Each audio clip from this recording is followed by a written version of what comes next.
ఎన్ఆర్ఐలు రాష్ట్ర అభివృద్ధిలో పాలుపంచుకోవాలని కేంద్ర సహాయక మంత్రి పెమ్మసాని చంద్రశేఖర్ కోరారు. గుంటూరులో fog tech lab IT training సెంటర్ను ఆయన ప్రారంభించారు. విదేశాల్లో స్థిరపడ్డ ప్రవాస భారతీయులు రాష్ట్ర అభివృద్ధిలో పాలుపంచుకుని స్ఫూర్తిగా నిలవాలని పిలుపునిచ్చారు.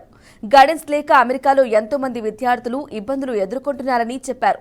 విదేశాలకు వెళ్లేందుకు విద్యార్థులకు ఐటీ రంగంలో నైపుణ్యతను కల్పించేందుకు ఈ సెంటర్ ఎంతగానో ఉపయోగపడుతోందని పెమ్మసాని వెల్లడించారు.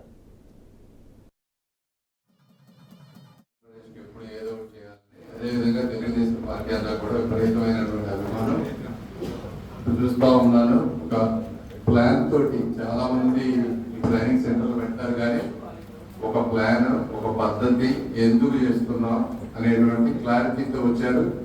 ఎక్కువ మందిని తీసుకోకుండా ఒక 50 మందిని తీసుకొని ప్రతి 3 నెలలకి ఆ 50 మందిలో దాదాపుగా 100% అందరికీ ఉద్యోగాలు వచ్చే విధంగా ట్రైనింగ్ ఇచ్చామని కాకుండా ప్రాక్టికల్ గా ఉపయోగపడే విధంగా ట్రైనింగ్ ఇచ్చే విధంగా అది ఆఫీస్ కూడా చూస్తాడు. చాలా బాగుంది, అమెరికాలో ఉన్నట్టుగా ఉంది ఈరోజు ఆఫీస్.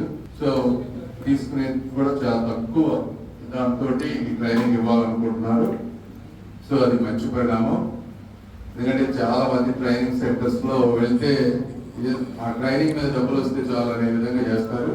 అలా కాకుండా పద్ధతిగా చేస్తున్నారు కాబట్టి వెంకట్కి ధన్యవాదాలు. అదేవిధంగా మనస్ఫూర్తిగా కోరుకుంటున్నాను, నువ్వు 50 మందితో స్టార్ట్ చేసి కనీసం 500 మందితోటి వెళ్ళి అందరికీ ఇక్కడ అందరికీ నీ శక్తి మేరకు నువ్వు ఉద్యోగాలు ఇస్తావని కోరుకుంటా ఉన్నా. ఇక్కడే